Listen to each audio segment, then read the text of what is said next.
Okay, hello, welcome back to another game of chess. Today we're playing a Sicilian defense, hoping, praying for g6 and then bishop g7, the hyper-accelerated pterodactyl. This is just the best name for an opening that I've ever heard in my life. They play an alapin here, or transpose into something of an alapin. d5, I believe, is the move, and if they push past, then, oh yeah, I really like playing this, this system. I think what we'd go for is we take here, and after they recapture, we go bishop g4, pinning the knight to the queen, fully prepared, by the way, if they play h3, to trade off the light square bishop for the knight. We've basically already resigned ourselves to the fact that this light square bishop is going to be useless, because we are putting all our pawns here on light squares, and then dancing around those squares with the knights and with this bishop. So, knight c6, blocking the check, seems completely reasonable. And, okay, they double up, okay, a little bit stressful, but oh well. I think I'll just go for knight g7, you know. This is where we wanted the knight anyway, obviously. We've given them complete dominion over f6 with this pawn. So, hold up though, the queen's come out here? And you're telling me I shouldn't take this knight? 100% we're taking this knight. The reason we're going to take this knight isn't just to double up some pawns here. It's because after takes and recaptures, there is now no pawn in the g-file. Now you could argue that this is an attacking prospect for white and that they can castle queenside and potentially do some damage to our king, which will inevitably be castled kingside. In fact, I'm going to do that right now to unpin this knight here. But what it also means is that there is no pawn ever, because there is also no pawn in the e-file. Well, there is a pawn in the e-file, but it has been overextended to the point where it now cannot defend a knight from coming into f5. This will be a very useful piece, outposted here on f5, because we've removed the potential for it to be removed. However, if we do this too quickly, then we lose a pawn, I think. Takes.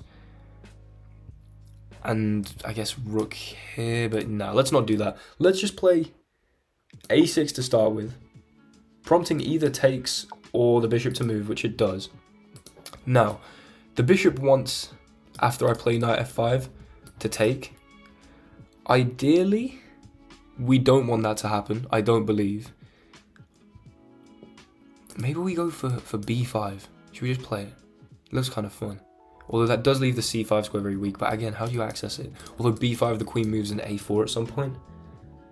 Okay, little bit messy, I must admit. Honestly, out of nowhere, strange move, I'm playing h5. The point being that I don't want to allow h4, h5, so this move would happen in response to h4, I think anyway. Also, I allow my king into h7, and potentially we go knight g8, knight e7, knight h6, then knight f5, and after bishop takes, we take another knight here. This is the most dumb rerouting of a knight I've ever seen. Either it's a stroke of brilliancy or complete just moron behavior. Now, how will we find that out? By testing it out. King h7. This is how I'm feeling. Oh, this is so dumb. I've just walked straight into the path of this bishop. Oh well. We're actually going to go for it. Knight g8, knight h6, knight f5. Okay, they go here.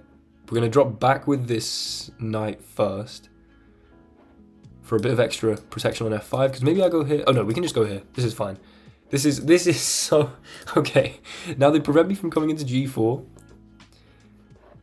But all I wanted this whole time was a knight on f5. And after I do it, takes, and we will still have a knight on f5. I think this could be the dumbest but most interesting, knight reroute that I've ever seen. The fact that we can actually afford, by the way, I mean, in the end you might tell me I'm an idiot, but the fact that we can afford to invest 1, 2, 3, 4, 5, and then 6 moves into putting a knight on f5 speaks to how closed the position is. In a closed position, generally, you can afford, because there are not as many immediate tactical threats, to, spend a few moves messing around with knights. Knights are better in closed positions because of their ability to dance around the closed pawn structure. This bishop right now is not very pleasant, although it might be quite pleasant, placed on h6, where we can keep an eye on this very weak f-pawn. And basically, we traded off our light square bishop to weaken the pawns, and now we're just using our pieces to keep an eye on those weak pawns. I mean, this seems, if not absolutely genius, at least not moronic. What? Are you joking? Castles, queens, what? Okay, that's insane. They castle queenside having played a3 and b4. I guess maybe they want to go here, but there's no pawn breaks because we've closed everything. Very interesting stuff. I think what I might like to do is play rook c8. Maybe I play b5 first. You know what? b5 could make a lot of sense. The queen has to move. You don't want to go queen a5 because then I can trade that, and there's another set of terrible pawns. And yes, you've got a bishop pair, but in a completely closed position. You do not want a bishop pair. You want some knights to dance around. Or I go like queen c7. I'm going to go b5. We are actually closing as much of the position as possible to make our knights as optimal as possible. Now, I have the move queen b6, putting further pressure on here, and then I bring a rook in maybe? I want to play a5 at some point. I like queen b6, honestly. This feels right. We're not rushing with this check.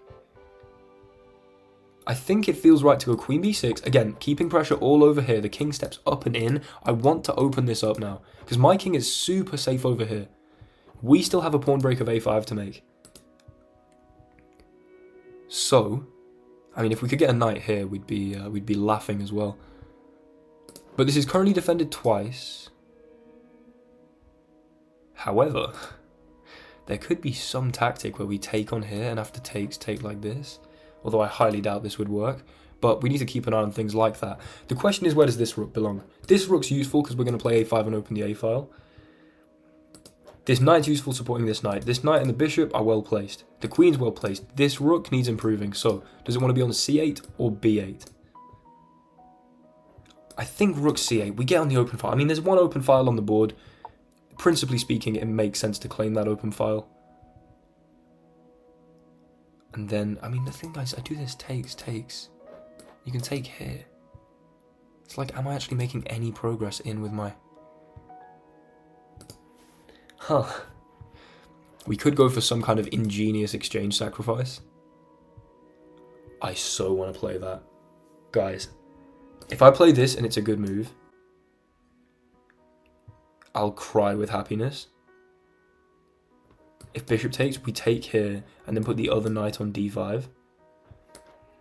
I'm going to play it. Rook c4. I mean, this is just, if you can play this kind of move, you want to do it. The point is, if you take the rook, yes, you're up material. Oh, this could have been a terrible idea. It could be so bad. But after we take, I'm taking with this pawn, so that we free up this square for the knight. There is now no threat of this bishop removing our knight here. The queen has to move. We have a connected, or not connected passed pawn, but supported passed pawn. Everything is still closed up. And we're going to play a5. Eventually. I really like this. I actually really like this. The queen goes across here. I mean, this pawn is now hanging. I guess they were supporting this. But honestly, like, I could play bishop takes here, and if knight takes, I'm threatening check. Oh, guys, we're going to play bishop takes here. There we go.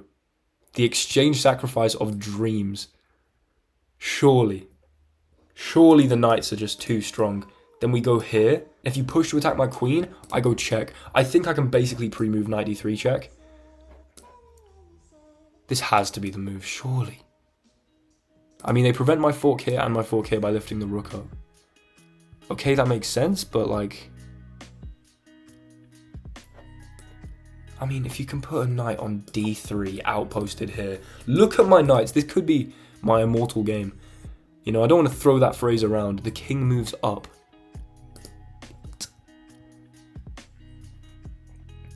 Maybe now a5.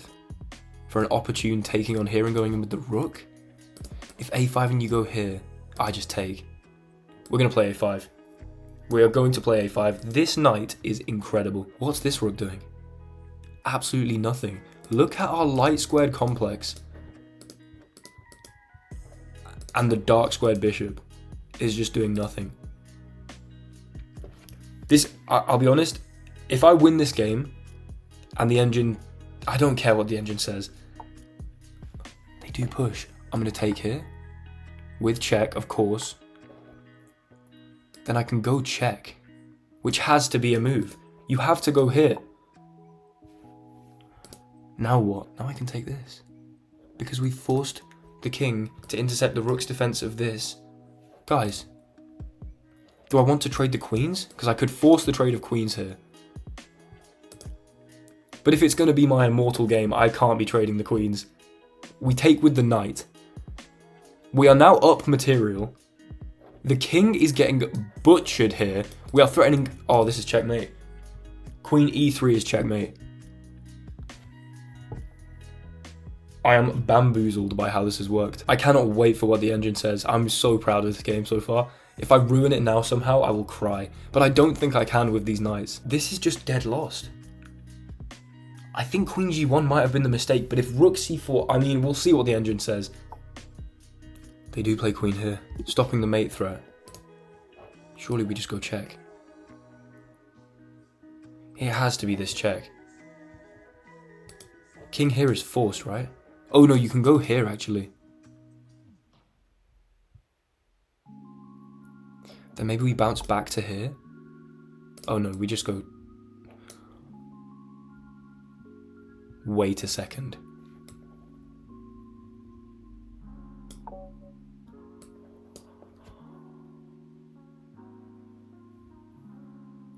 I've just been blessed by the ghost of Paul Morphy. Mate with the knight. I mean, I can't wait to analyze this game. Let's go, let's go. Guys, here we are in the analysis. That was 95% accurate. 4 inaccuracies, but as I've said in the past, inaccuracies are a badge to wear with pride. Our opponent made 8 inaccuracies, but no mistakes, no blunders from either of us. What a game. Right, let's go through it. We're going to go through relatively quickly. E4, C5, knight f3, and then, okay, right. One of my 4 inaccuracies was playing some book theory by playing the hyper-accelerated dragon. We ignore that. Bishop g7, the hyper-accelerated pterodactyl, as you can see here. Here, d5, here. Now, in terms of if we look at the master's database, knight c6, cd4, okay, this is not very played at master. Okay, cd4, right. By move 6, we've got rid of 2 of the inaccuracies. There are only 2 inaccuracies left in this game. This is a game played by Magnus Carlsen, Hikaru Nakamura. Bishop g4. Are we still in some vague, like, theory? Bishop g4 is the top master move. Oh my, knight here, e6, check, knight here, knight here, there. Takes, beautiful, castles, a6 back.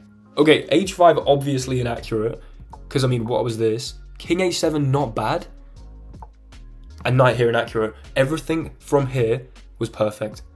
All the inaccuracies are gone. That is insane. Knight h6, knight e7, knight f5, bishop h6, b5. Was that the best move? Oh my, guys. Queen b6, excellent. Rook c8. This is genuinely, this is my immortal game. This is my immortal game. Rook c4, best move. I'm so happy with this. This is Rook c4, best move. Bishop takes, d takes, best move. Knight here, best move. Takes here, takes, best move. Check here, a5 best. Takes, check, king here, and I take with the knight. Here, queen d4, here, mate. I genuinely I'm not being funny. I think that's the best game of chess I've ever played. Oh my god. Oh my. Thank you so much for watching this video. This is the video I am now most proud of on my channel. What on earth. I'm now just going to play chess for the rest of the day. This was the greatest game I've actually ever played. That exchange sacrifice to closing the position and understanding the opening. I'm so proud of myself. Be nice in the comments because this is actually the greatest thing I've ever done. Hopefully this video does well. Share it with a few friends if you don't mind.